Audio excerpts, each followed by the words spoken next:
boa tarde a todos. Hoje a gente vai falar um pouquinho sobre manejo de leitões durante e logo após o parto. Essa disciplina ela faz parte da cadeira de suinocultura, que é ministrada no 7º semestre do curso de agronomia aqui do campus de Itaqui. Bom, quando a gente pensa em manejo de leitões durante e logo após o parto, a gente tem que ter uma ideia, a gente tem que ter em mente que é um dos aspectos, uma das fases mais importantes do animal. Por quê? É nessa fase que você determinará se o mesmo terá uma vida, passará aí no momento do abate, e também é o momento que você determina se o desempenho desse animal ele vai ser bom ou não. Bem, quando a gente pensa no momento do parto, a gente tem que ter algumas informações em mente justamente para a gente conseguir fazer o quê? Um acompanhamento adequado do nosso parto aqui em questão. Pode durar de 2 até 6 horas, dependendo da nossa fêmea. O intervalo médio entre leitões, o nascimento entre leitões é de mais ou menos de 10 a 20 minutos. Tá? E uma intervenção, o que seria essa intervenção? Ou é você aplicar um hormônio que estimule o parto, ou é você fazer a intervenção mesmo, colocando-se o braço, introduzindo o braço através da vagina da fêmea para tentar puxar os leitões que estão em dificuldade de nascer. E a gente costuma dizer que essa intervenção ela tem que ser em últimos casos, principalmente a intervenção física, essa que você introduz o braço aí através da vagina da fêmea. Por quê? Muitas vezes é preferível você perder um leitão, nascer um leitão natimorto, você ter a perda desse leitão, do que você tentar ajudar a fêmea no momento de parição. Ao colocar o braço, você pode ocasionar alguma lesão no aparelho uterino dessa fêmea, e com isso, posteriormente, ela acaba desenvolvendo alguma infecção. Dependendo do grau dessa infecção, a fêmea ela acaba morrendo. Bem, quando a gente pensa em manejo durante o parto, com fluidos placentários, e esses fluidos placentários muitas vezes eles dificultam que o animal consiga respirar naturalmente. Então, o animal nasceu, a gente vai lá no rosto do animal e retira da face do mesmo esses líquidos, esses restos placentários para você fazer com que esse animal respire normalmente. Posteriormente, na sequência, você faz a secagem desse animal. Para isso, a gente pode estar utilizando de papel toalha, jornal picado ou pó para secar leitões. Hoje nós temos aí vários pós de secagem de leitões disponíveis no mercado, aí, com alguns aí com uma eficiência comprovada. Bom, também a gente deve fazer a reanimação dos leitões que nascem aparentemente mortos. Tá? A gente faz uma avaliação, a gente faz a constatação da pulsação ou não desse animal, verificando no umbigo se há uma pulsação ou na caixa torácica. E, posteriormente, a gente faz a reanimação desse animal. Como se dá isso? Pegamos o animal na região do pescoço, próximo à cabeça, e pegamos na região mais caudal. E fazemos um movimento de sanfona. Com isso, se o animal ele estiver vivo, somente tendo uma dificuldade de respirar, com essa massagem você faz com que esse animal consiga ter os seus batimentos aumentados e posteriormente ele consegue respirar novamente aí com mais tranquilidade. E dando sequência, a gente tem que ter também ideia que é uma das principais causas de morte ou de perda de animais durante e logo após o parto seria a alta duração do parto, ou seja, as fêmeas que têm dificuldade de parir, rompimento prematuro do cordão umbilical. A gente sabe que o cordão umbilical ele tem o quê? Um papel importantíssimo na troca de fluidos entre a fêmea e o seu feto. Se ocorre um rompimento prematuro, o oxigênio deixa de chegar nesse feto, logo esse animal pode vir a entrar em óbito. Problema mais acentuado para os últimos animais, ou seja, se o parto for muito longo, os últimos animais eles têm uma tendência maior de entrar em óbito devido a essa maior duração. Colocar imediatamente no escapamento ou outra fonte de calor. O animal nasce, ele nasce com dificuldade, como a gente vai ver um pouquinho mais adiante. O animal nascendo com essa dificuldade de termorregulação, a gente tem que fornecer o calor para esse indivíduo. Então, secá-lo e fornecendo calor. E auxiliar na primeira mamada. Porque o animal precisa, tá, ingerir o leite, ou ingerir o colostro nesse momento para ter as suas reservas energéticas aí, aumentadas para conseguir, tá, se alimentar posteriormente. E um dos fatores aí que mais determina o sucesso ou o insucesso, muitas vezes, no momento do parto, é o próprio peso ao nascer dos animais. Quanto mais pesados os animais, maiores são as chances de você não ter nenhum problema. Já com animais mais leves, a gente tende a ter uma dificuldade maior. Bom, qual que é a maneira que a gente vai realizar então com esses animais logo após o parto? Primeiramente, enxugar os leitões, tá? Enxugou os leitões, a gente vai fazer o corte e a desinfecção do umbigo, tá? Como que a gente faz esse corte e desinfecção do umbigo? A gente vai pegar, como a gente vai ver na foto, a gente pega aqui, ó, tá? Na região do umbigo, tá? Mais ou menos aqui 2 centímetros abaixo da barriga, e amarramos aqui uma corda aqui de algodão, uma linha de algodão. Essa linha vai estar desinfetada com iodo. Você amarra essa linha, tá? Fazendo uma sutura aqui e corta o restante da linha, até para evitar que os leitões fiquem mordendo ou pisando nessa linha e acabam machucando aqui o umbigo, tá? Então a gente faz essa desinfecção do umbigo. Deve ser um processo, ele acaba sendo um processo rápido de cicatrização, tá? Outra questão importante é em relação à tintura de iodo. Por que é importante a gente fazer essa tintura? Porque o umbigo, quando ele está simplesmente só cortado, ou muitas vezes quando ele está amarrado, mas muitas vezes ainda, ele tem um orifício aberto, alguma coisa, ele acaba sendo porta de entrada para infecções locais ou generalizadas. Então a gente tem que fazer essa desinfecção para evitar que ocorram essas infecções. E também a gente tem que evitar a hernia umbilical. Então isso que seria aí extremamente importante logo após o parto. Bom, em relação à primeira mamada, a primeira mamada ela ocorre na primeira hora após o parto. É muito importante. Quanto mais cedo o animal mamar esse colostro, maiores são as chances, tá, desse animal não desenvolver nenhum problema, porque ele já está adquirindo uma imunidade passiva na fêmea, que é passada através do colostro. As IgGs, que são as imunoglobulinas G, elas são proteínas funcionais, tá? Porém, elas atuam inicialmente, elas atuam principalmente no início, tá, da vida desses indivíduos, ou seja, logo após o parto. Elas são proteínas que a gente costuma dizer que são extremamente sensíveis ao pH ou à digestão enzimática, sendo que quando ocorre a digestão enzimática ela acaba perdendo a sua função. Geralmente são partículas grandes que elas acabam atravessando a barreira intestinal por pinocitose, e a capacidade de absorção dos anticorpos do leitão começa a diminuir após o nascimento, tá? Sendo que essa capacidade ela se torna quase nula das 24 horas até 36 horas após o nascimento.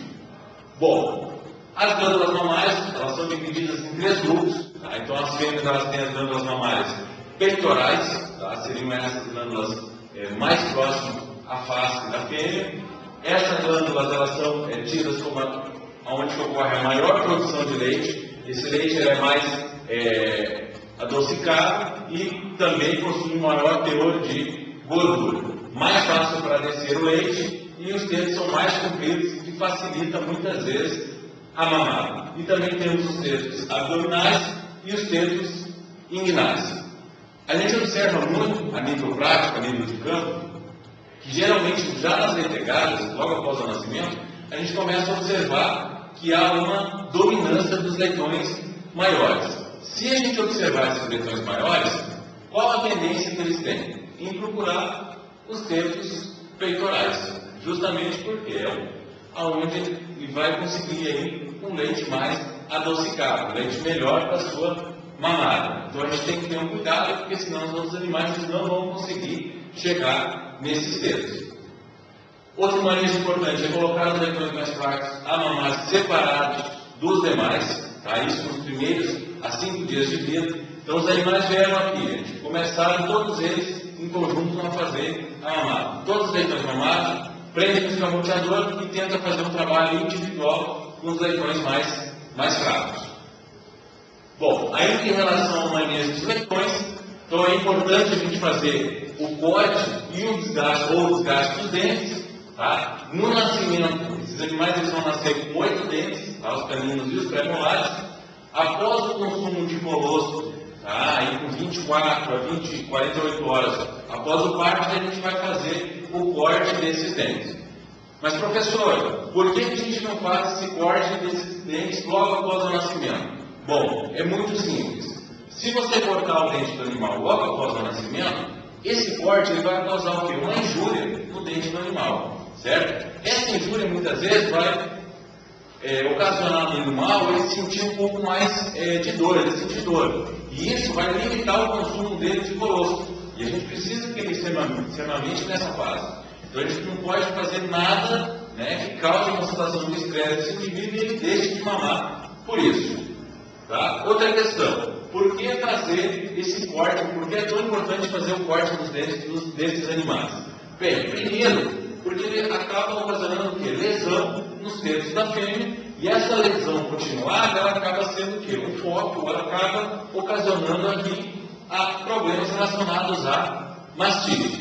Outra coisa também é o desconforto que pode levar principalmente as fêmeas primíparas a recusar os leitões devido à dor. E por último, que a gente pode tratar, é a lesão de outros leitões. Tá? Então, quando a gente faz o corte, a gente evita que esses leitões eles acabem brigando, eles podem até brigar, mas eles não vão ter uma capacidade muito grande de se ferir. Certo? Bom, em relação ao sistema de termorregulação do animal, a gente tem que fazer algumas ponderações muito importantes nesse momento. Por quê? O animal, logo após o parto, ele perde muito calor. Ele perde uma quantidade grande de calor logo após o parto. E ele não possui, até porque ele não tem uma reserva muito grande de gordura e outros nutrientes, ele não consegue recuperar essa temperatura ao nível ideal. Tá? Então, nas primeiras horas de vida, esse animal vai estar com a temperatura corporal dele abaixo do que é a temperatura ideal. Então, a gente tem que entender esse sistema termorregulador para, posteriormente, a gente conseguir trabalhar isso. Bom, em relação às consequências da perda de calor, a gente vai notar inicialmente aumento da taxa metabólica, tá? Isso ocasionando uma diminuição do desempenho dos animais, tá? Tanto no crescimento, tá? Ele vai diminuir o crescimento e também vai diminuir o consumo de leite, que é tudo que a gente não quer nessa fase. Morte por hipoglicemia, né? Ou seja, os níveis de glicose desse animal caem muito, e também morte por hipotermia, ou seja, um frio intenso que esse animal vai estar sentindo. Esmagamento. Por que esmagamento?